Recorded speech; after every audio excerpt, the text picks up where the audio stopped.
말씀 보시겠습니다. 하나님 말씀은 누가복음 5장 17절부터 26절까지 말씀입니다. 하나님 말씀은 누가복음 5장 17절부터 26절까지 말씀, 신약성경 제 성경으로는 96페이지입니다. 누가복음 5장 17절부터 26절까지 말씀 찾으셨으면 제가 봉독하겠습니다. 하루는 가르치실 때에 갈릴리의 각 마을과 유대와 예루살렘에서 온 바리새인과 율법 교사들이 앉았는데 병을 고치는 주의 능력이 예수와 함께 하더라. 한 중풍병자를 사람들이 침상에 메고 와서 예수 앞에 들여놓고자 하였으나 무리 때문에 메고 들어갈 길을 얻지 못한지라 지붕에 올라가 기와를 벗기고 병자를 침상째 무리 가운데로 예수 앞에 달아내리니 예수께서 그들의 믿음을 보시고 이르시되 이 사람아 내 죄 사함을 받았느니라 하시니 서기관과 바리새인들이 생각하여 이르되 이 신성모독하는 자가 누구냐? 오직 하나님 외에 누가 능히 죄를 사하겠느냐? 예수께서 그 생각을 아시고 대답하여 이르시되 너희 마음에 무슨 생각을 하느냐? 내 죄 사함을 받았느니라는 말과 일어나 걸어가라 하는 말이 어느 것이 쉽겠느냐?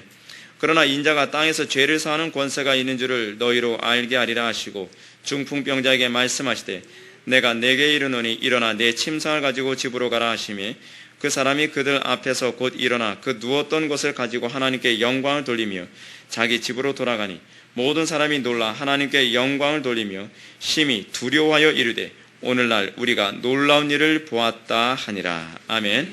이 시간은 누가복음 45번째 강의가 되겠습니다. 그들의 믿음을 보시고 라는 제목을 가지고 하나님 말씀 증거하도록 하겠습니다. 그들의 믿음을 보시고. 오늘날 우리가 살아가는 이 시대의 특징은 대상에 대한 분명한 정의가 없는 것이 이 시대의 특징이라고 할 수 있을 것입니다. 많은 사람들은 어떤 특정한 것에 대해서 분명한 정의를 내리고 그 정의에 동의해달라고 하는 것을 굉장히 싫어합니다. 이것이 오늘날 포스트 모더니즘 시대의 특징입니다. 오늘날 이 시대 사람들의 특징은 무엇이냐 하십니까? 각자 자기가 내린 정의를 그것을 기뻐하고 그것이 옳다라고 주장하며 살아갈 뿐입니다. 이러한 이 시대의 특징을 사사기 17장 6절은 이런 식으로 표현하고 있습니다. 그때는 이스라엘 왕이 없었으므로 사람마다 자기 소견에 옳은 대로 행하였더라.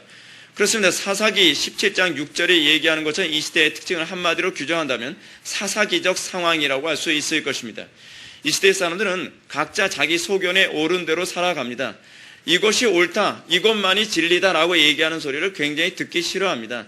너도 옳고 나도 옳고 다 옳다, 내가 옳다라고 인정해달라. 이것이 이 시대 사람들이 가지고 있는 특징입니다. 여러분들 설교를 하면서 설교가 정말 힘든 이유 중에 하나는 무엇이냐 아십니까? 목회하면서 가장 힘든 것이 무엇이냐 하면 여러분들의 신앙이 잘못됐다라고 지적을 하면 좋아할 사람들이 아무도 없다는 사실입니다. 여러분, 우리의 신앙은 어떤 신앙인지 아십니까? 우리는 애시당초부터 우상 숭배자로 태어납니다. 우리는 애시당초부터 잘못되게 태어납니다. 우리는 애시당초부터 우리는 철학자로 태어납니다. 그래서 우리가 살아가면서 설교를 통해서 말씀을 통해서 끊임없이 우리가 깨어져 나가는 것이 뭐냐면 나는 틀렸고 하나님만 옳다라고 하는 것에 대한 반복입니다.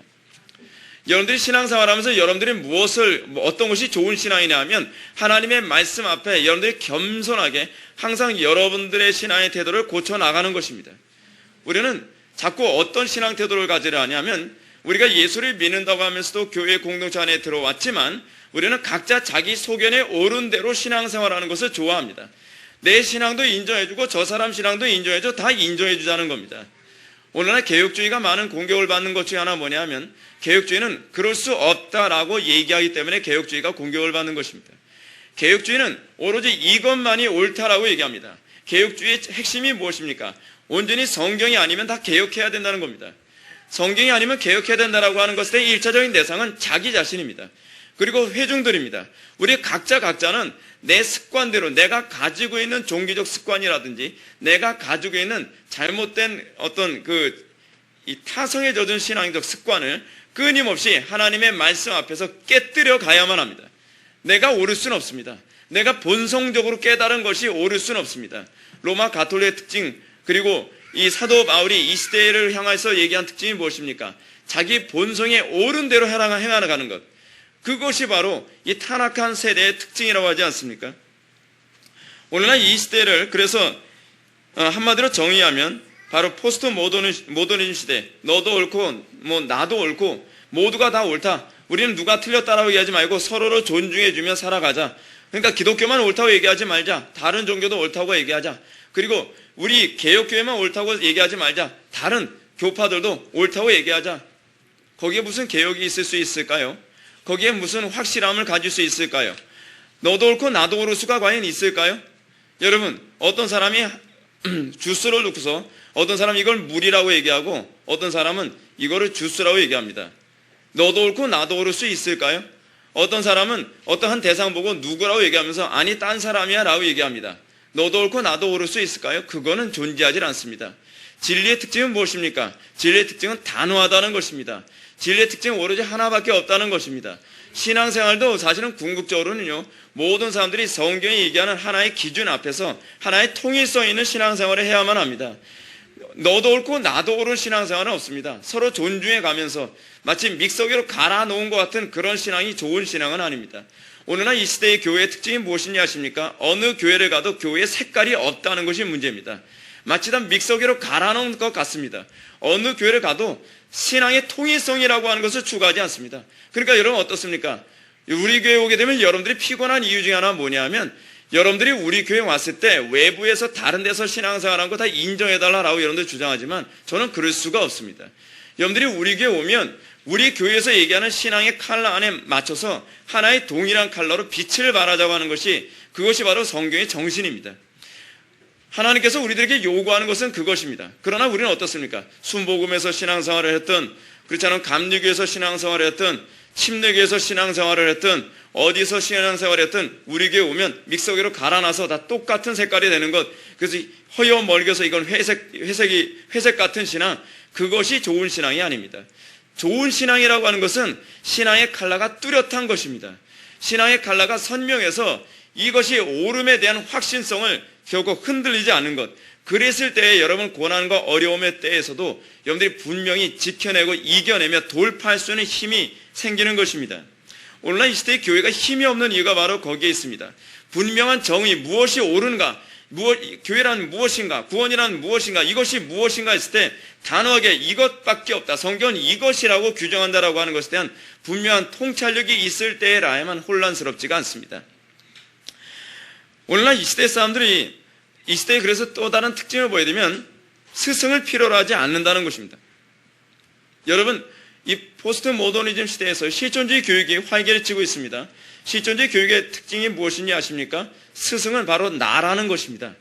그것이 이 실존주의 교육의 특징입니다. 그래서 몬테소리 교육의 핵심이 무엇입니까? 아이들은 스스로 깨우칠 수 있는 능력을 가지고 있다는 거예요. 스승, 소위 교사라고 하는 것은 뭐라냐면 아이들이 스스로 깨우칠 수 있도록 도와주기만 하면 된다는 겁니다.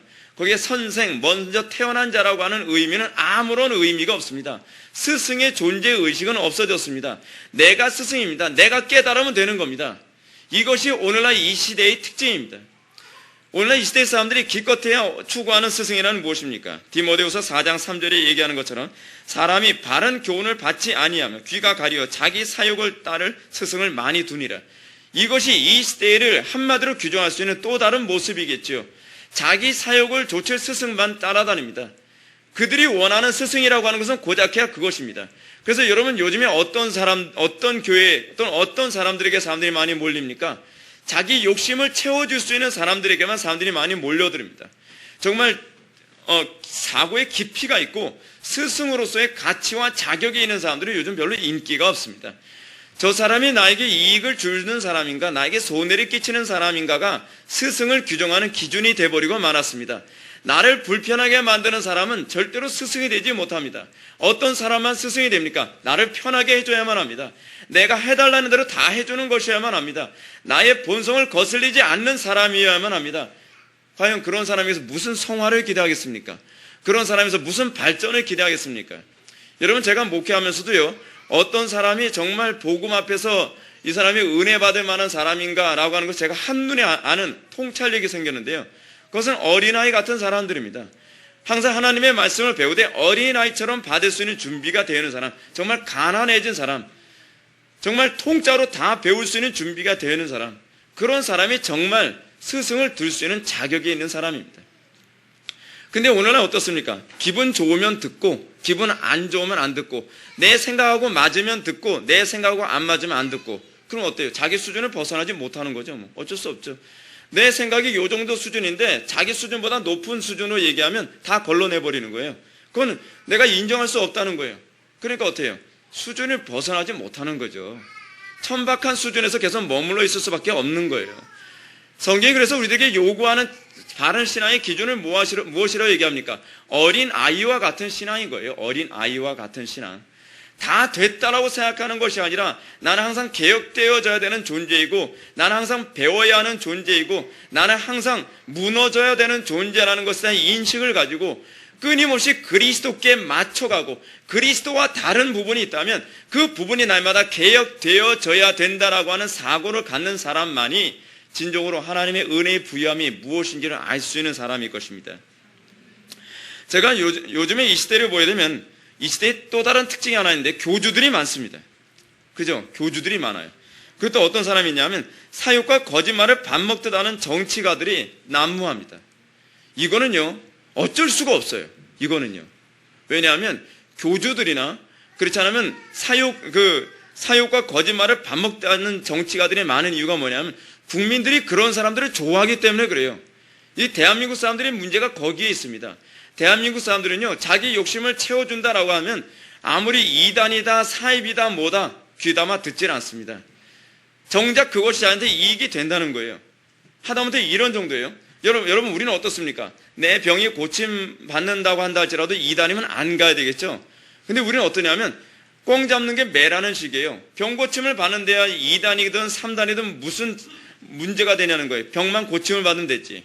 그게 믿기라는 건 모릅니까? 그게 믿기죠, 믿기.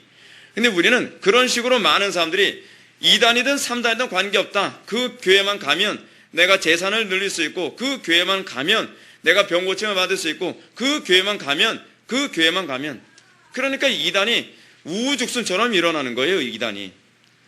여러분 어디 2단에서 여러분들 불편하게 만드는 거 봤습니까? 2단은 여러분들 다 편하게 만들어주죠. 왜요? 그것이 믿기니까. 믿기. 요즘 정치가도 어떻습니까? 전 누구를 두고서 얘기하고 싶지는 않습니다. 왜냐하면 다 그러니까요. 오늘날 정치가의 특징이 무엇입니까? 무엇이 옳으냐 무엇이 그르냐라고 하는, 제가 개인적으로 한 정치가 한 명만 제가 실명을 거론합시다. 조순영 씨 제가 마음에 드는 게 제가 그겁니다.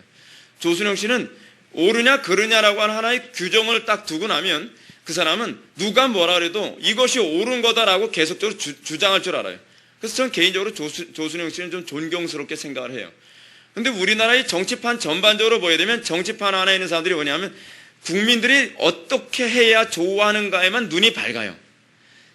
사람들이 사욕을 조철 스승을 따라다닌다는 걸 아니까 어떻게 해야 나라가 살고 어떻게 해야 국민들에게 유익이 되고 어떻게 해야 이 시대가 앞으로 10년 후 또 50년 후 100년 후 이 나라가 어떻게 해야 바로 갈 수 있는 것이냐에 대해서는 관심이 없어요.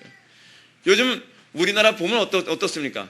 다 쇼맨십이에요. 사람들이 좋아하면 이것이 나라 국가 기강 전체를 송두리째 흔든다고 하더라도 무조건 그 부분에 대해서는 눈을 감아버리고 국민들이 좋아하는 쪽으로만 가버린 거예요. 왜요? 그 사람들도 이런 사고를 가지고 있어요. 일단은 정권을 잡고 나서 봐야 되는 거 아니야. 정권을 잡고 난 다음에 그 다음에 바른 길로 가면 되는 거 아니야. 그렇게 될까요? 그렇게 안 돼요. 여러분들이 그리스도인이라고 한다면 여러분들이 분명히 생각해야 될 게 이거예요. 일단은 수단과 방법을 가리지 않고 소유하고 보자. 그 다음에 바르게 하자. 그렇게는 절대로 안 됩니다. 처음부터 바르게 가야만 그 자리에 앉았을 때 바르게 할 수 있는 것입니다. 이것이 그리스도인입니다. 성도란 과정이 올바르게 나아가는 법을 배워야만 합니다. 그것이 예배예요. 그것이 예배. 과정이 예배란 말이에요. 과정이. 어쨌든 천국만 가면 된다가 아니에요. 우리 어떤 사람이 천국을 가느냐? 하나님 앞에 온전한 예배자로 살아간 사람이 천국에 가는 것이지 뭐로 가든 천국만 가면 된다라고 하는 사람은 절대로 천국 갈 수가 없습니다. 그것이 성경이 우리에게 규정하는 참된 신앙의 방식이에요. 근데 저는 오늘날 이 시대를 바라보면 기독교인들이 거의 대다수가 굉장히 목적론적 윤리설에 빠져 있어요. 목적이 오르면 수단과 방법을 가리질 않아요. 일단은 교인들부터 많이 끌어모으고 보자. 뭐 이런 식의 원리. 그죠? 그리고 일단은 성공을 하고 나서 보자. 그리고 난 다음에 자선을 하면 되는 것 아니냐. 사기를 치든 거짓말을 하든 일단은 돈을 많이 벌고 그 다음에 예배당에 헌금 많이 하고 그 다음에 이웃을 섬기면 되는 것 아니냐. 하나님께서 그렇게 더럽게 번 돈을 쓰시기를 기뻐하시겠습니까? 하나님께서 그렇게 손에 피 묻힌 손 가지고 하나님 앞에 헌신하는 걸 기뻐하시겠습니까? 그렇지 않단 말이에요. 기독교인들이 소위 그리스도인이 어떤 존재인가, 이것에 대한 규정, 이것에 대한 정의, 이것이 잘못되어 버렸어요. 여러분, 제가 오늘 본문을 통해서 제가 정말 말씀드리고자 하는 것이 무엇인지 아십니까? 누가가 오늘 본문에서 얘기하고자 하는 중요한 핵심 중에 하나는 무엇이냐면, 그러면 교회가 뭐 하는 게 교회냐? 교회는 과연 무엇이냐에 관한 정체성에 관해서 우리에게 아주 중요한 부분을 제시해주고 있습니다. 우리는 교회란 무엇인가에 관한 이 정의에 대해서 대부분 분명한 정의를 갖지 못하고 있는 것이 오늘날 교인들의 특징입니다. 오늘날 교인들은 도대체 교회가 뭐 하는 게 교회인가에 관해서 굉장히 혼란스러워하고 있습니다. 누가는 교회란 과연 바로 이것이다 라고 하는 것에 대해서 우리에게 아주 명쾌하게 얘기해주고 있습니다. 오늘 본문 말씀은 예수님께서 한 중풍병자를 치료하신 사건을 다룹니다. 여러분들은 아마 이 본문에서 무슨 교회론과 관련된 얘기가 나올까라고 하는 생각을 할지 모르겠습니다. 그러나 여기서 아주 중요한 교회론의 원리를 우리들에게 누가가 제시해 주고 있습니다. 우리가 잘 알고 있는 것처럼 예수님의 사역은 삽시간에 수많은 사람들이 군중들을 몰고 다닐 정도로 엄청난 역사를 보여주고 있습니다. 그런데 수많은 사람들이 예수님을 만나러 했던 이유를 누가는 병을 고치는 능력이 예수와 함께 하였기 때문이다라고 얘기합니다. 1차적으로 사람들이 예수님을 따라다니는 이유 중에 하나는 뭐냐면 예수님의 사역에서 수많은 질병이 고침을 받았기 때문에 그렇습니다. 따라서 수많은 군중들은 어찌하든지 예수님의 손길이라도 닿기를 소망하며 경쟁적으로 앞을 다투며 그 앞에 더 가까이 나아가려 애를 쓰고 있었습니다. 아마도 예수님은 당신의 택한 백성들이 이렇게 병들어서 모이는 것을 보면서 과연 어떤 생각을 했을까라는 생각이 듭니다. 왜냐하면 하나님께서 이 세상 피조물들을 창조하셨을 때 어떻게 창조하셨죠? 보기에 심히 좋았더라. 하나님께서 인간을 창조하셨을 때 하나님의 선언은 그것이었습니다. 보기에 심히 좋았더라 라는 것입니다. 근데 여러분 보십시오. 보기에 심히 좋았는데 이 피조물들이 지금 다 망가져 있습니다. 그래서 그 피조물들이 예수님께 와서 고쳐달라고 아우성입니다. 여러분 그 마음이 어떻겠습니까? 내가 처음에 창조하셨을 때에 이 피조물들은 심히 아름다웠는데 누구는 중풍병에 걸려있고 누구는 문둥병에 걸려있고 누구는 혈류병에 걸려있고 누구는 소경이고 이건 너무나 가슴 아픈 일이 아닐 수가 없습니다. 마치 여러분들 자식을 키워본 부모들은 그럴 겁니다. 자식을 낳습니다. 자식이 처음에 태어날 때 어떻습니까? 피부고 뭐고 매끈하게 태어나지 않습니까? 근데 태어난 아이가 여기저기 부딪히면서 어디 찢어져서 꼬매고 또 무슨 상처 나서 어디가 또 부러지고 그래서 또 깁스도 하고 그럴 때마다 속이 얼마나 상한지 모릅니다. 시력도 좋았는데 시력이 나빠서 안경도 씌우고 하나씩 망가져가는 거예요. 그럼 부모된 입장에서 어때요? 이 창조주가 아니라 부모의 입장임에도 불구하고 이 내 몸에서 태어난 자식들이 여기저기 망가져서 흉터도 생기고 그리고 어쨌든 불구가 되기도 하고 뭐 이런 모습 생기고 저런 모습 생길 때마다 가슴이 찢어지는 것 같지 않습니까? 근데 온 우주를 보기에 좋았더라라고 창조하신 하나님께서 이제 육신을 입고 이 땅에 오셔서 그분의 사역을 하시는데 수많은 피조물들이 고침받겠다고 다시 회복되겠다고 사람들이 몰려올 때에 예수님의 마음이 얼마나 아프셨고 또한 그들을 보면서 얼마나 사랑으로 지켜보셨을까. 우리가 그 부분은 정말 묵상할 가치가 있습니다. 그래서 예수님의 이 땅에서의 공생의 사역은 무엇이냐 하면 하나님께서 창조하신 것들을 보기에 좋았더라라고 이 창조하시는 다시 회복하는 것입니다. 그것이 예수님의 사역의 아주 중요한 핵심입니다. 그것을 다른 말로 얘기했을 때 누가복음은 은혜의 해라고 얘기합니다. 은혜의 해라는 것이 무엇입니까? 하나님께서 보기에 좋았더라의 상태로서 다시 회복하는 겁니다. 여러분 그래서 은혜의 해가 다른 말로 뭐예요? 안식년이잖아요. 희년을 얘기하잖아요. 희년이 뭡니까? 다 회복되는 날이죠.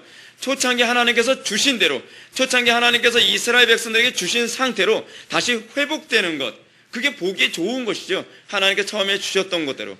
근데 시간이 지나면서 어떻게 됩니까? 처음에 보기에 좋았더라라고 줬는데 서로 욕심을 부리고 어떤 사람은 게을르고 그래서 어떤 사람은 집을 팔기도 하고 땅을 팔기도 하고 어떤 사람은 노비가 되기도 하고 그러면서 하나님께서 보기에 좋았던 상태로 자꾸 왜곡되어지죠. 자꾸 깨어지죠. 그래서 희년이 되면, 은혜의 해가 되면 어떻게 됩니까? 다시 본래의 은혜로웠던 해, 처음의 상태, 하나님께서 보기에 좋았더라의 상태 다시 회복되어지는 것, 그것이 희년이죠. 그것이 은혜의 해죠. 예수님께서 이 땅에 오신 목적이 바로 그거예요. 은혜의 해를 회복하는 것, 보기에 좋았더라의 상태 다시 회복하는 것. 그래서 예수님께서 그것을 나의 사역이 바로 이것이다라고 하는 이 데몬스트레이션으로 그들에게 보여준 것이 뭐냐면 병자를 치유하시는 것이었습니다. 이런 상황에서 누가는 우리의 관심을 이제 한 중풍병자라고 하는 수많은 병자들 중에서 한 중풍병자에게 우리의 시선을 돌리게 만듭니다. 이 중풍병 환자는 지금 하나님의 선민 공동체 안에 있지만 그는 중풍병으로 말미암아 지극히 무능해진 상태에 있습니다. 그는 지금 하나님의 은혜의 회복이 필요한 상태의 전형을 보여주고 있습니다. 그런데 이런 절망적인 상황은 육신의 상태만은 아니었습니다. 그에게 주어진 환경은 더욱 넘을 수 없는 상황이었는데 그는 사람들에 의해서 예수님에게서 집으로 갈 수가 없는 상황이에요. 사람들이 아니어서는 예수님이 계신 곳으로 갈 수가 없는 상황이었습니다. 그래서 이 중풍병자를 들러 메고 온 사람들이 어떤 사람인지에 관한 신분은 밝히고 있지 않습니다.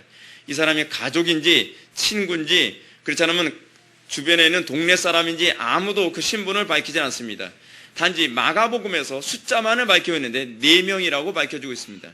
4명인 이유가 있습니다. 4명인 이유가 뭐냐 하면 이 사람을 예수님께로 데려간 이 상태는요, 들것에 실려서 간 것이 아니라 침상을 통째로 들고서 예수님께 간 상황이었기 때문에 그렇습니다.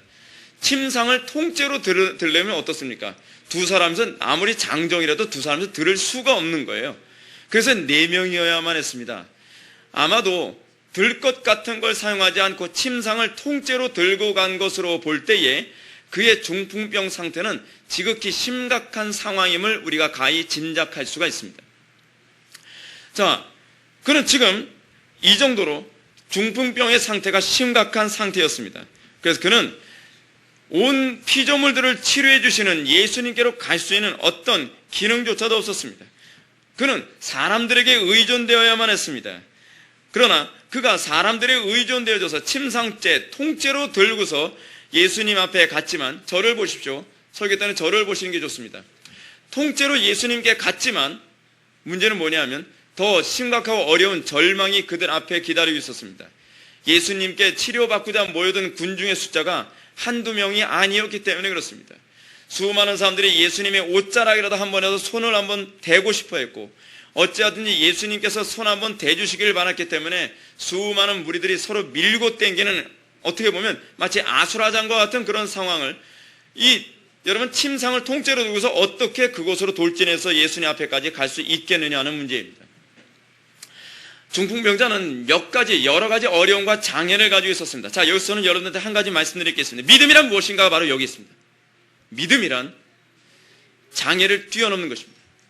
하나님께서는 우리들에게 믿음이라고 하는 부분에서 장애가 있기 때문에 어쩔 수 없습니다라고 하는 것을 하나님께서 뭐라고 해요? 그러기 때문에 넌 믿음이 없다는 것을 바로 입증된 것이다라고 얘기하는 사실입니다. 우리는 자꾸 환경 때문에 어쩔 수 없었다라고 얘기하기 좋아합니다. 아니요, 믿음이 없는 거예요. 성경의 수많은 인물들은 주님을 만나서 주님을 통해서 치유를 경험한 사람들의 특징이 무엇이냐 하면 그들은 믿음으로 장애를 넘어선 사람들이었습니다. 그들은 그 장애를 넘었음으로 말미암아 그것이 믿음이었음을 입증했던 사람들이었습니다. 자, 오늘 본문에 나오는 이 사람들을 봅시다. 여기서 중요한 믿음의 대상은 이 사람들은 중풍병자와 그리고 그들을 등에 업고 그들을 짊어지고 가고 있는 이 4사람은 엄청난 장애를 극복해야만 했습니다. 이들은 이 군중들을 뚫고 나가야만 해야만 했었습니다. 아마도 이런 상황을 지켜보고 있었던 중풍병자는 자기를 예수님께 인도하기 위해 침상째 들고 가는 것도 마지 않던 사람들을 향해서 더 이상 이제는 애쓰려고 하지 말라라고 얘기했을지도 모릅니다. 여러분 생각해 보십시오. 이런 상황에서 과연 어떻게 예수님께 가겠습니까? 불가능한 상황입니다. 거의 불가능한 상황입니다. 아무도 이 부분을 어떻게 할 수가 없을 것이라고 생각했을 것입니다. 그런데 아마 이런 절망적인 상황에서 놀라운 반전이 일어납니다. 중풍병자를 침상째 들고 갈 생각을 했던 이 사람들이, 그것만 해도 대단하지 않습니까? 중풍병자를 침상째 들고 갔다. 자, 여러분들 어떻습니까? 여러분, 사람이 가지고 있는 본능 중에 하나가 무엇이냐면요, 뭔가 장애가 딱 부딪히면 내 마음대로 뭔가 안 되는 것 같으면 반사적으로 그냥 주저앉아 버리는 게 인간의 특징입니다. 이거는 코끼리 같은 존재도 그렇습니다. 코끼리 길들이는 법이 무엇입니까? 코끼리 다리에다가 쇠사슬을 묶어서 큰 나무에다 묶어 놓는 겁니다. 그러면 코끼리가 다리가 걸려서 자기가 가고 싶은 데로 못 가면 그 다음서부터는 코끼리는요, 뭔가 조그만 저항만 있으면 안 가려고 딱 멈춰서 버린다는 거예요. 그렇게 길들어지고 나면 그 다음에 코끼리 다리에다가 조그만 통나무 하나만 딱 묶어 놓으면 코끼리는 조그만 저항만 딱 느껴져도 가는 걸 멈춰버립니다. 아, 움직일 수 없나 보구나. 우리가 신앙적으로 그런 식으로 길들어질 때가 얼마나 많은지 아십니까? 여러분들 어떻습니까? 제가 왜 자꾸 믿음으로 시련을 극복하고 한계를 뛰어넘는 법을 자꾸 배우라고 얘기하냐면, 여러분들이 이런 삶을 살지 아니하면 여러분들 조그만 어려움과 장애와 난관 딱 부딪히면 아, 역시 안 되는 거야 라고 해버리기 때문에 그래요. 거기엔 그리스도인 다움이 나올 수가 없어요. 우리는 어떤 상황이든지 믿음으로 넘어서는 법을 배워야만 합니다. 사단은 자꾸 우리를 그런 식으로 길들인다는 거예요. 여기서 우리가 안 믿는 사람들과 구분이 안 되는 무기력함에 떨어져 버리고 마는 것이죠. 자, 지금 여기에 이 침상을 메고 가는 이 네 사람을 다시 한번 묵상합시다. 이 사람은 지금 처음에는 어떤 과정을 밟았을까요? 먼저 예수님께서 수많은 병자들을 고치셨다, 어떤 중풍병자도 고쳤다라는 얘기도 들었을 것입니다. 자, 이 네 사람은 이제 이 중풍병 환자에게 옵니다. 그래, 예수님께서 사람을 고치셨대. 근데 이 중풍병 환자가 이럴 겁니다. 그래서 나를 어쩌라고, 지금 나는 들것에 실려서 갈 수도 없을 만큼 심각한 상황인데 어떻게 내가 예수님께로 갈 수 있겠는가? 이 네 사람들은 이렇게 생각을 합니다. 우리가 통째로 들고 와줄게. 침상째. 예수님 앞에 이 중풍병자를 이끌어가기 위해서 침상을 통째로 들고서 가기로 했습니다. 그것도 대단하지 않습니까? 그 대단한 마음 아닙니까? 침상째 옮겨갔는데 정작 목적지에 도달했을 때 어쩌면 이런 생각을 했을지도 모르죠. 제발 좀 비켜주십시오. 이 사람이 그럼 갈 수 있게 좀 해주십시오. 한번 예수님께 그냥 기도만 받으면 될 거예요 라고 했을지도 모릅니다. 아무도 비켜주지 않습니다. 당신만 시급한 게 아닙니다. 우리도 지금 시급합니다. 우리 아들도 몇십 년째 고통받고 있는데 뭐 이런 얘기가 계속 나왔을 거예요. 아무도 양보해줄 사람이 없습니다. 근데 이렇게 침상째 들고 온 이 사람들이 이제는 또 다른 방법을 생각합니다. 그들은 중풍병자를 포기하지 않습니다. 그들은 이 중풍병자도 주님을 만나기만 하면 새로운 삶이 가능할 것이라고 하는 이 믿음을 조금도 버리지 않고 있습니다. 그들의 믿음 앞에서 중풍병자의 현재 상태는 그다지 큰 장애가 될 수 없었습니다. 그러므로 그들의 진취적인 믿음은 거기서 멈춰서지 않습니다. 그들은 마치 해병대같이 안 되면 되게 하라, 뭐 이런 식의 태도를 견지합니다. 어떻게 하든지 예수님을 만나게 해야만 한다. 어떻게 하든지 이 중풍병자가 예수님을 만나기만 한다면 이 사람들 이제부터 완전히 새로운 삶을 살게 될 것이다 라고 하는 확신이 있었습니다. 그 네 사람은 아마 모여서 서로 상의를 했을 겁니다. 어떻게 하는 것이 좋겠는가? 어떻게 하는 것이 좋겠는가? 그들의 믿음은 현실의 장벽에서 좌절되지 않았습니다. 그들은 새로운 지혜를 짜내기 시작했습니다. 여러분, 믿음의 요소 중에 하나는 무엇이냐 아십니까? 바로 지혜입니다. 돌파하는 능력만 믿음이 아니라 돌파하기 위해서 지혜를 짜내는 것 또한 믿음인 것을 여러분 믿으시기 바랍니다. 그래서 성도들은 점점 지혜로운 존재가 되어집니다. 여러분들이 잘 알고 있는 것처럼 이 윌리엄 윌버포스 같은 사람이 영국 안에서 노예제도를 없애게 된 것은 그가 믿음만 좋아서, 그가 저돌적이었기 때문은 아닙니다. 그는 어찌하든지 노예들을 해방시키기 위한 법이 통과되기 위해 수많은 지혜들을 짜내서 아주 독창적인 지혜들을 계속적으로 짜내서 결국 노예제도가 이 불법이라고 하는 법이 통과되도록 했던 것입니다. 우리가 믿음 안에 있게 되면서 우리에게 나타나는 것은 그래서 예수 그리스도의 지혜에 연합하게 되는 것입니다. 예수 그리스도의 지혜에 연합하게 되는 것은 현실의 문제를 믿음으로 극복하기 위한 몸부림 가운데 있는 사람들에게만 주어지는 하나님의 은총입니다. 이 사람들도 지혜를 짜냈습니다. 아마도 여러 가지 의견이 오갔을 것입니다. 그런데 한 사람이 의견을 내놓습니다. 자, 침상을 통째로 들고 오지 않았느냐? 이제 한 가지 방법이, 내가 보기엔 한 가지 방법이 있다. 그것이 뭐냐면 침상을 통째로 지붕까지 들고 올라가자. 그리고 지붕을 뜯어서 거기서 밑으로 내리자. 여러분, 이게 보통 일입니까? 그들은 침상째 들고 오느라고 거의 지쳐 있을 것입니다. 팔레스틴 지방은 굉장히 날씨가 뜨겁고 덥습니다. 근데 그 뜨겁고 더운 날씨에 그들이 침상째 통째로 예수님이 계신 곳을 온 것으로 그들은 그치고 있지 않다는 거예요. 그들은 지금 환자를 이 침상째 들고 오는 것으로 끝난 것이 아니라 우리는 할 만큼 했다, 이만큼 했는데 어쩔 수 없지라고 포기하지 않고 이 4명의 사람은 어찌하든지 이 중풍병자가 고침받을 때까지 최선을 다하고 있는 것입니다. 그리고 그들은 환자가 누워있는 침상을 통째로 들고 건물의 지붕으로 향합니다. 여러분, 우리는요, 여기서 당시 유대인들이 살던 건물의 구조가 어떻게 되는지를 한번 좀 생각해 봅시다. 유대인들의 건물 구조는 이렇습니다. 유대인들의 건물 구조는요, 가옥의 윗부분이 평평합니다. 평평한데 이 평평한 그곳에다가 사람들이 주로 뭘 했냐면 곡식 같은 걸 말리기도 하고 빨래를 말리기도 하는 그런 일을 하는 곳이었어요. 근데 이 평평한 지붕이 여러 가지로 되어 있는 거로 제가 알고 있는데 어떤 곳은 주로 진흙으로 돼서요, 진흙을 파내게 되면 뚫리게 되어진 그 정도로 된 그런 곳도 있고, 어떤 집은 어떤 판잣대기 같은 걸 통해서 이렇게 지붕을 덮어놓은 그런 집도 있나 봅니다. 근데 오늘 이 본문은 지붕을 덮어놓은 그런 케이스인 것 같아요. 근데 통째로 뜯어낸 거예요, 그걸요. 통째로 뜯어내서 이 중풍병 환자를 줄로 묶어서 위에서 천천히 내렸던 것입니다.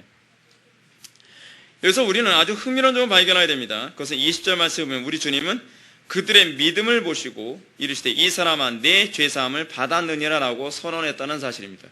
여러분들은 이 본문에서 중요시 여겨야 될 것은 이 중풍병자의 죄사함, 그리고 이 중풍병자의 치료의 문제가 중풍병자의 믿음만이 아니라 이 네 사람의 믿음으로 인해서 죄사함을 받았다는 것을 여러분들은 좀 봐야만 합니다. 이것이 우리가 오늘 본문에서 관심을 가져야 될 중요한 부분입니다. 예수님은 그들의 믿음, 복수형입니다. 그들의 믿음을 보시고 중풍병자가 죄사함을 받았다라고 선언하고 있다는 사실입니다. 이 부분은 우리가 기존에 생각했던 믿음의 개념을 좀 혼란스럽게 만들죠. 여러분, 우리의 믿음은 어떻게 이루어진다고 얘기합니까? 개인적이라고 생각을 하죠. 나 하나의 믿음을 통해서만 구원받을 수 있다고 생각하지 않습니까? 근데 지금 예수님께서는 지금 뭐라고 얘기하냐면 이 중풍병자의 치료에 관한 믿음은 그들의 믿음 때문에 가능했다라고 얘기합니다. 그래서 그들은 과연 어떤 존재들을 얘기할까요? 중풍병자를 포함한 네 사람의 믿음을 얘기하는 것인가? 그렇지 않으면 J.C. 라일 감독의 말처럼 병자들의 친구, 그러니까 이 4명의 사람들만의 믿음만을 가지고서 말하는 것인가? 이 부분은 두 가지 다입니다. 무슨 얘기냐면 처음에는 이 4사람의 믿음이 그 사람을 끊임없이 치료받는 장소로 인도를 했지만 이 사람을 이끌고 가는 그 과정에서 끊임없이 이 4사람이 이 한 사람의 믿음을 격려를 해주고 그리고 예수님 앞에서는 그 자리까지 가게 되는 그 과정에서 이 사람은 믿음이 생겨난 것이라고 보는 것도 별 문제가 없습니다. 분명한 것은 중풍병자의 믿음을 제외한 믿음은 아니었을 것이라는 것이 분명합니다. 우리는 이 문제를 접근하는 데 있어서 우리는 아주 중요한 사실을 우리는 염두에 둬야만 합니다. 죄사함의 문제는 하나님과 죄인 당사자와의 문제이지 다른 사람이 해결해 줄 수 있는 문제가 아니라는 것은 분명한 사실입니다. 아무리 부모가 믿음이 좋다 해도 부모 때문에 자녀가 구원받는 법은 없습니다. 또 아내나 남편의 믿음이 좋기 때문에 상대편 배우자가 구원받는 법은 없습니다. 그렇다면 이 문제는 과연 어떻게 이해해야만 합니까? 여기서 우리들에게 얘기해주는 누가의 중요한 메시지는 이것입니다. 믿음의 공동체가 얼마나 중요한가에 관한 문제를 우리들에게 제시해주고 있습니다. 다시 말해서 교회란 무엇인가에 대한 질문의 대답을 누가는 아주 명쾌하게 제시해주고 있습니다. 특히 누가는 이제까지 은혜의 해가 어떤 식으로 도래하는지를 언급하면서 이제 은혜의 해가 도래하는 또 다른 하나의 방식을 우리들에게 제시해 주는데 그것이 뭐냐면 그것은 바로 믿음의 공동체의 믿음의 섬김이 믿음 없는 자의 믿음이 있어지게 만드는 데 지대한 역할을 한다는 것을 우리들에게 제시해 주고 있습니다. 누가는 지금 자신의 공동체 안에서 믿음의 연약한 사람들을 어떻게 해야 죄의 용서의 은총으로 인도할 수 있는지에 관해서 얘기해 주고 있는 것입니다. 누가복음의 대상인 누가 공동체 안에서 누가는 누가 공동체 안에 믿음이 없는 사람들을 정죄하고 누가 공동체 안에서 소위 영적 중풍병자와 같은 사람을 마치 저 사람은 틀렸어, 저 사람은 고침받을 수 없어 라고 정죄하며 또는 단죄하며 그 사람에 대해서 사형 선고를 내릴 것이 아니라 어떻게 우리가 저 사람들이 예수 그리스도를 만나도록 하기 위해 최선을 다하는 그런 믿음의 노력이 필요한가에 관해서 지금 누가는 우리들에게 얘기해주고 있는 것입니다. 오늘날 여러분, 우리는 교회 공동체의 별로 중요성을 별로 인식하지 못하는 시대에 살고 있습니다. 그래서 우리는 교회에 등록을 안 해도 예배당에 왔다 갔다만 하면 뭐 구원은 알아서 된다고 생각합니다.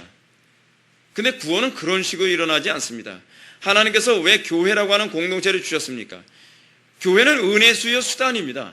하나님께서 은혜 수요 수단으로서 교회를 어떤 식으로 주셨냐면 성도가 서로 교통함을 통해서 우리가 은혜가 충만해지고 믿음이 견고해지며 또한 우리의 연약한 믿음이 강화되기도 합니다. 그 성도의 교통하심을 믿사오며 라고 하는 고백은 조금도 소홀히 해서는 안 되는 영역입니다. 그러나 이 교회를 해서 또다시 중요한 부분이 뭐냐면 교회란 내 믿음으로 자족하는 것이 아니라 타인의 믿음을 강화시키는 공동체라는 것을 또한 우리에게 제시해주고 있습니다. 우리는 공동체 안과 밖에서 마치 중풍병자처럼 그리스도를 만나지 않으면 도무지 가망이 없는 사람들을 볼 수 있습니다. 그래서 교회 안에 있는 지체들만 얘기하는 것이 아니라 교회 밖에 있는 사람들도 해당됩니다. 이런 사람들은 때로는 그리스도께 인도하기엔 현실적으로 너무나 어려워 보이는 사람들로 가득할 수 있습니다. 그럴 때 믿음의 공동체는 그런 영적 중풍병자들을 향해서 사형 선고를 내리는 것이 아니라 그런 마음을 품어야 되죠. 이 사람도 예수님을 만나기만 하면 변화될 수 있어 라는 믿음을 가져야만 합니다. 오늘날 그 믿음을 가진 사람들을 찾아보기가 너무나도 힘들다는 것이 문제입니다. 비록 그 사람이 나를 괴롭히는 사람이거나 때로는 지적으로 어려운 사람일 수도 있습니다.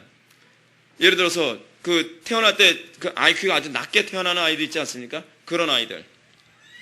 또는 성격적으로 결함이 있는 사람일 수도 있습니다. 그러나 믿음의 공동체는 공동체 안과 밖에서 흔히 볼 수 있는 영적 중풍병자들 향해서 그들도 그리스도를 만나기만 하면 새로운 삶을 살 수 있다는 믿음을 가져야만 합니다. 그것이 믿음의 공동체의 특징입니다. 믿음은 그래서 우리가 이런 그 영적 중풍병자들 향해서 우리는 어떤 태도로 그들을 바라봐야만 하는가? 믿음과 사랑으로 그들을 바라볼 수 있어야만 합니다. 우리가 만약 이런 마음을 품게 된다면 우리는 공동체 안에 있는 영적 중풍병자들 위해서 할 수 있는 최선의 노력을 강구하게 될 것입니다. 지혜를 끊임없이 짜내게 될 것입니다. 오늘날 시대 교회가 지혜가 없는 이유가 무엇인지 아십니까? 한 영혼들을 돕기 위해서 어떻게 해야 저 사람을 도울 수 있을까에 관한 그런 노력이 없기 때문에 그렇습니다. 그런 열정이 없기 때문에 그렇습니다. 여러분 생각해 보십시오. 여러분들이 정말 한 영혼들을 돕기 위해서 애쓴다고 한다면 얼마나 많은 지혜가 무궁무진하게 나오는지 아십니까? 여러분들 우리 교회에서 여러분들 교회 보게 되면 다른 교회는 없는 여러 가지 많은 어떤 교재를 제가 만드는 것을 여러분들 보시게 될 것입니다. 수많은 성경 공부 교재들을 만들었습니다. 수련의 교재를 만들었습니다. 제가 그런 것을 만들 때에 그 만드는 데 의욕이 어디서 나오는가를 가만히 묵상해 보면 이것을 통해서 어찌하든지 한 명이라도 믿음이 제대로 들어가게 만들어야 되겠다라고 하는 열정 때문에 더 연구하고 노력하고 지혜를 짜내면서 이것이 된다는 것을 제가 깨닫게 됐습니다. 은혜입니다. 은혜예요. 근데 이것은 우리 속에서 우리가 정말 사랑이 있노라 하고 우리가 믿음이 있노라 한다면 우리는 다른 지체들이 어찌하든지 더 믿음 가운데로 가도록 하기 위한 세심한 배려뿐만 아니라 더욱더 성경적인 지혜를 짜내서 그들에게 전심을 다해 그들이 안 되는 것이 아니라 언젠간 저들도 주님을 만나기만 하면 그들도 새로운 삶이 가능하다는 믿음을 가지고 우리는 역동적으로 움직여야만 합니다. 이것이 교회는 무엇인가? 라는 질문에 대한 해답입니다. 교회는 무엇입니까? 교회란 바로 이런 것입니다.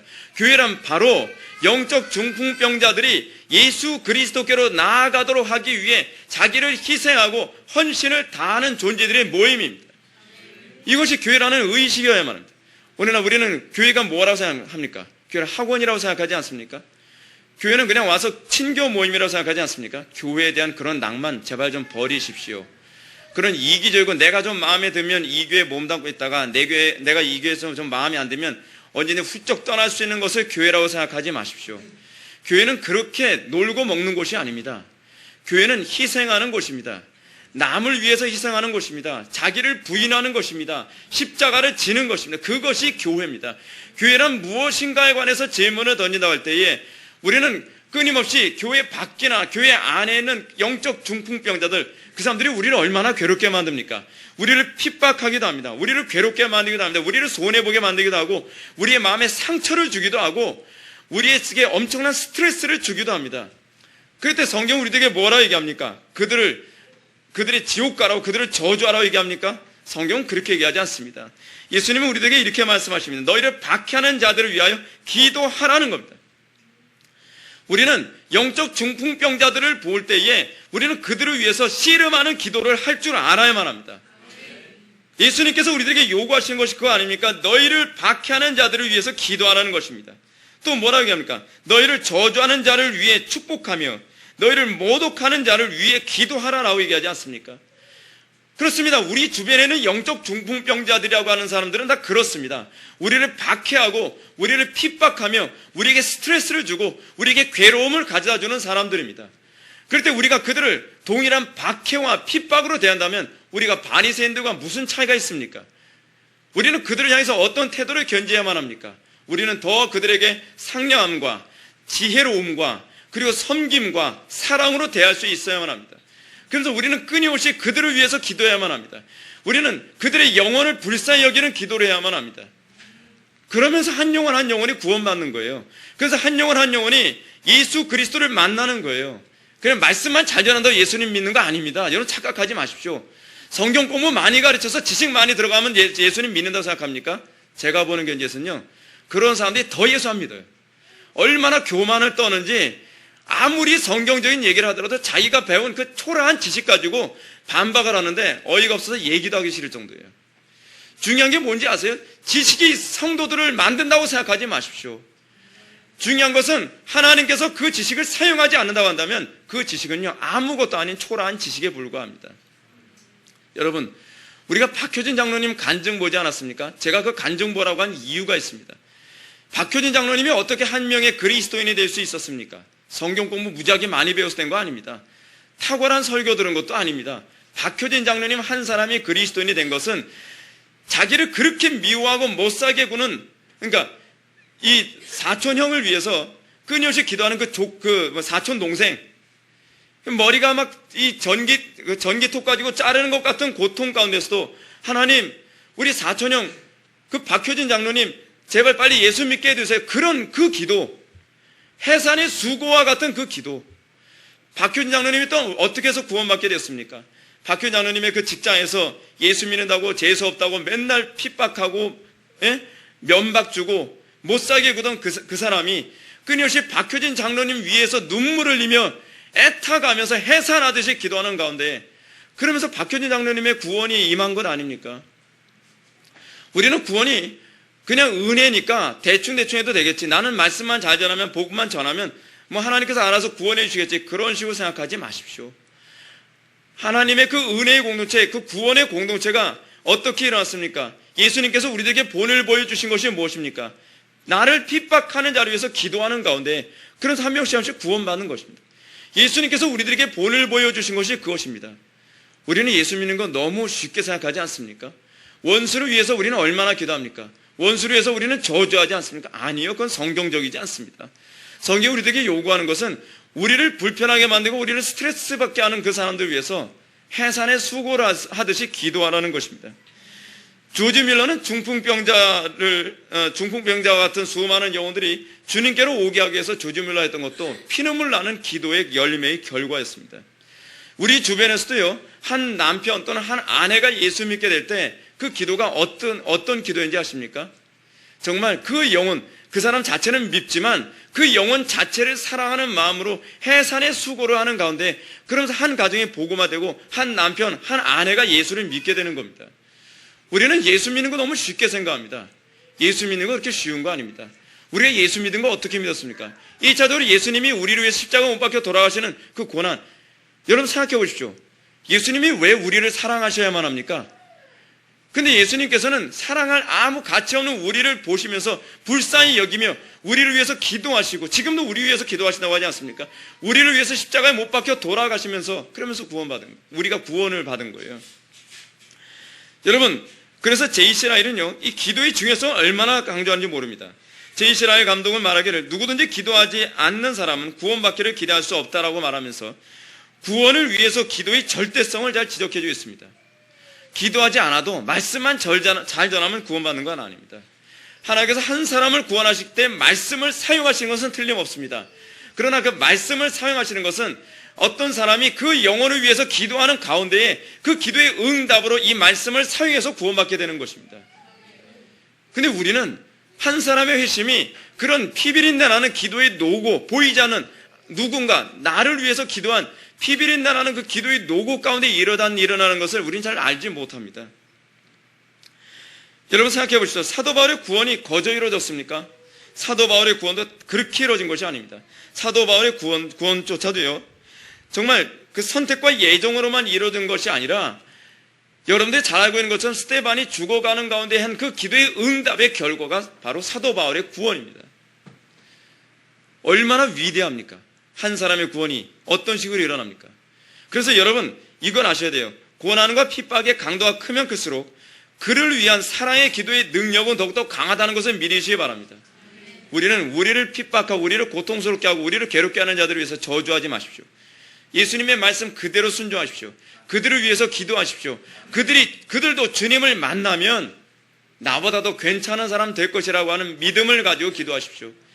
의인의 기도는 그래서 역사하는 힘이 강한 것입니다. 근데 우리는 그런 기도를 모르는 세대입니다. 이것이 오늘날 이 세대의 문제점입니다. 오늘 이 시대 교회는 그런 기도를 모르는 세대예요.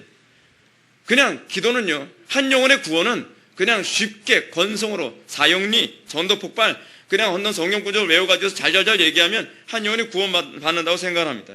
그렇지 않습니다. 이런 차에서 저는 교회의 정체성을 다시 한번 강조하고 싶습니다. 오늘날 이 시대의 교회는 죄인들의 영혼을 위해서 중풍병자의 친구들, 이 마가복음에는 이 네 사람과 같은 태도를 견지하지 아니함으로 말미암아 마치 생식력을 상실한 고자와 같은 상태가 바로 오늘날 이 시대의 교회의 정체성입니다. 오늘날 이 시대 교회는요, 고자예요, 고자. 생식력이 없어요.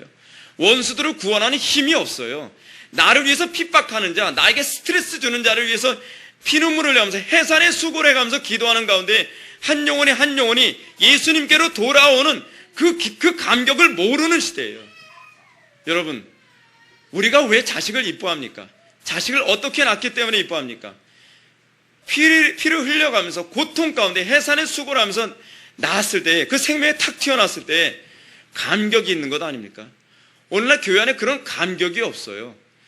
여러분 생각해 보시죠. 나를 핍박하는 자를 위해서 내가 계속 기도하는 가운데 어느 날 그 사람이 예수를 믿고 내가 예수 믿게 되었다라고 했을 때 그 감격을 과연 우리는 얼마나 누려보고 있습니까? 이 시대 교회에서 과연 우리는 그거 얼마나 봅니까? 희귀한 일이라고 생각하죠. 근데 초대교회 때서부터 교회가 계속 명맥을 유지하며 교회가 그 능력과 힘을 발휘할 수 있었던 것은 교회들의 그러한 기도가 있었기 때문에 그렇습니다. 죄인들을 위한 기도, 원수를 위한 기도, 나를 핍박하고 나를 고통스럽게 만들고 나에게 스트레스를 주는 그 사람들을 향해서 저주를 하기보다는 그들을 그리스도께로 인도하기 위한 해산의 수고와 같은 기도를 아는 것, 그것이 바로 어느 시대든지 교회가 가장 탁월했던 시대의 모습입니다. 그러나 여기서 여러분들이 조심해야 될 것이 무엇입니까? 목적이 오르면 수단이 정당화되는가에 관한 문제에 관해서 잠깐 언급을 해야 되겠습니다. 여러분, 이 사람들은 목적이 옳기 때문에 남의 집에 지붕을 파손해도 될까요? 여러분, 예수님께서 칭찬하신 것은 과연 그걸 칭찬하신 것이 아닙니다. 여러분들이 오해해서는 안 되는 것이 뭐냐면, 목적이 오르면 수단은 정당화될 수 있는 거구나, 그렇게 생각하지 마십시오. 성도다운 모습의 가장 중요한 부분이 뭐냐면, 목적이 옳다면 과정도 반드시 옳아야 한다는 사실입니다. 자, 그런데 여기서 왜 예수님께서는 이 사람들을 지금 칭찬하고 계십니까? 그들의 믿음을 보시고 이 사람을 구원하셨다고 얘기해요. 중요한 것은 그들의 행위를 보신 것이 아니라 그들의 믿음을 보신 것입니다. 우리가 조심해야 될 것이 그것입니다. 우리는요, 간혹 가다가 이런 사람이 있습니다. 김기동 집사님이라고 있죠? 고구마 전도왕 해가지고서 고구마 전도왕이 이렇게 전도했으니까 우리도 이렇게 하면 전도가 되겠지. 행위가 열매를 낳는다고 자꾸 생각하는 경향이 많이 있습니다. 저는 개인적으로 고구마 전도왕 김기동 집사님의 그 전도 방법 자체는 옳다고 생각하지 않습니다. 방법은 옳지 않음에도 불구하고 그 사람 통해서 구원받는 이유는 뭔지 아십니까? 그의 믿음을 보시고 하는 거예요. 하나님께서는 믿음을 보신 것이 그 행위 자체를 옳다라고 보는 게 아니에요. 우리가 자꾸 착각하는 게 바로 그거예요. 어떤 사람은 방법론이 잘못된 사람들이 있어요. 틀림없이 있어요. 그런데 그 방법론이 잘못됐음에도 불구하고 열매가 좋은 경향이 있어요. 그것은 방법이 옳았기 때문에 하나님께서 그렇게 하신 것이 아니라 그들의 믿음을 보신 거예요. 믿음을요. 하나님께서 그 방법 자체를 칭찬하진 않습니다. 우리가 이 부분에 대한 안목이 열려야 돼요. 중요한 것은 이들은요, 이 중풍병자에 대한 사랑이 있었다는 것입니다. 그리고 이들은 그리스도께 대한 분명한 믿음이 있었다는 것입니다. 우리에게 그 믿음이 필요합니다. 우리에게 그 사랑이 필요합니다. 모양만 그럴싸하게 본따서 교회가 생기는 게 아닙니다. 교회라고 하는 것은 프로그램만 그대로 본따고 어느 교회가 이렇게 했더니 이렇게 되더라, 그걸 가지고 온다고 해서 교회가 되는 게 아닙니다. 교회는요, 믿음으로 되는 겁니다. 믿음의 공동체입니다. 자기를 부인하는 법을 배워야 되고요, 자기의 정과이고 십자가에 못 박는 법을 배워야 돼요. 그리고 원수를 위해서 축복하고 기도하는 법을 배워야 돼요. 그랬을 때 교회가 되는 거예요. 그것이 교회의 정체성이에요. 이제 우리는 마지막으로 예수님의 사죄 선언에 대한 부분을 살펴보고 말씀을 마치겠습니다. 20절부터 23절의 말씀을 봅시다. 예수님께서 그들의 믿음을 보시고 이르시되 이 사람아 내 죄사함을 받았느니라 하시니 서기관과 바리새인들이 생각하여 이르되 이 신성 모독하는 자가 누구냐? 오직 하나님 외에 누가 능히 죄를 사하겠느냐? 예수께서 그 생각을 하시고 대답하여 이르시되 너희 마음에 무슨 생각을 하느냐? 내 죄사함을 받았느니라는 말과 일어나 걸어가라는 말이 어느 것이 쉽겠느냐? 아멘. 그래서 우리는 예수님께서 아주 독특한 어법을 사용하시는 것을 보게 됩니다. 예수님께서는 중풍병자에게 내 병이 나음을 얻었느니라 라고 흔히 하시는 말씀을 그렇게 선언하실 수도 있었습니다. 그러나 예수님께서는 거기에 종교 지도자들이 있는 것을 뻔히 아시면서도 예수님께서는 내 죄가 사함을 얻었느니라 라고 하는 사죄 선언하고 계신다는 사실입니다. 바리새인들이 반감을 일으키는 것도 당연합니다. 왜냐하면 죄의 용서는 하나님만의 고유 특권이기 때문에 그렇습니다. 근데 요즘 사죄 선언을 아무렇지 않게 쉽게 하는 사람들 있죠. 천주교 신부들이요. 이 사람들은 정말 크게 잘못하는 사람들입니다. 그 사람들은 예수님도 아닌데 하나님만 할 수 있는 사죄 선언을 그 사람들이 합니다. 이게 어쨌든 간에 그걸 떠나서 우리가 여기서 중요한 분이 무엇입니까? 왜 예수님께서는 병고침 받았다라는 선언하지 않고 왜 내 죄가 사함을 얻었느니라라고 하는 사죄 선언하고 있는가? 그것은 예수님이 내가 바로 하나님이다 라고 하는 것을 그들에게 가르쳐주기 위한 것입니다. 예수님이 하나님 되심을 가르쳐주심을 통해서 예수님이야말로 하나님의 영광의 광채라는 것을 알 수 있습니다. 자, 여기서 우리는 주님께서 죄사함과 병자 치유를 동일하게 다루고 계신 점을 주목해야만 합니다. 왜 죄사함과 병자 치유를 동일한 관점에서 다루고 있을까요?